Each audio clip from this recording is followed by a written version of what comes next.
Flight BA 4102 for Glasgow is ready for boarding. Please proceed to gate 5. Hi everyone, welcome to my channel. I'm Wandering Nancy. I'll be sharing my recent experiences, hotels I've stayed at, food I've tasted, various encounters, and random thoughts. Welcome to join me in Wandering the World. Hi everyone, today we are staying at Moxy, a Marriott hotel. This Moxy in Chongqing has an unbeatable location right in the center of Jiefangbei with the famous Bayi Road Food Street just downstairs. Moxy is a Marriott brand designed for young people, and you can really see the nightclub-industrial-neon vibes here. Since the hotel is a renovation of an older building, the lobby is quite small and a bit crowded. Check-in was slightly hectic, and the front desk staff all seemed very young, like recent university graduates. In China, hotel robots are already pretty common, which is cool. Once we were done checking, we headed to the elevator, but it was a bit of a letdown. The wooden paneling inside hadn't even been removed, making it look quite unpolished. Now let's head to the room. The door design is quite unique. It's a big iron door. Upon entering, there's a full-length mirror and a compact wardrobe area next to it. On the wall, there's a spray-painted art piece featuring Chongqing dialect expressions in a suitcase-style design.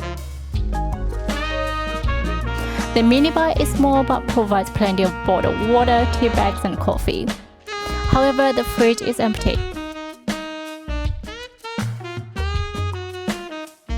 Moving into the bedroom is surprisingly spacious with very useful design. Next up is the bathroom. It's a simple design with separate wet and dry areas. That's what looks like a Dyson hairdryer, but it's not. The toilet area is separated, and there's an interesting fingerprint pattern on the wall. For the inside is the shower area.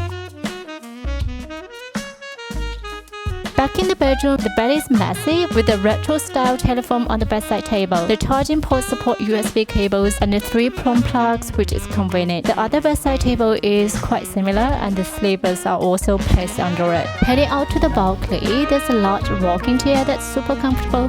From the balcony, you can see Jiefangbei directly below.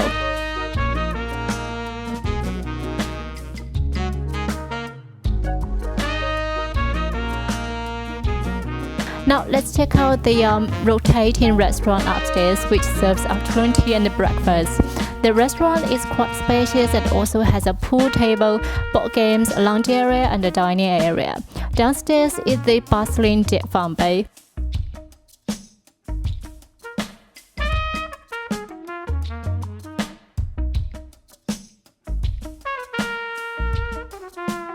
For breakfast, they offer a mix of Chinese and Western options.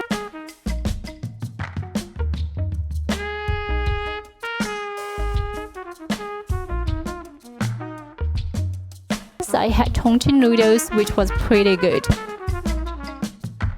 In the evening, let's check out the night view. This hotel's location is one of the liveliest areas of Chongqing, with vibrant nightlife.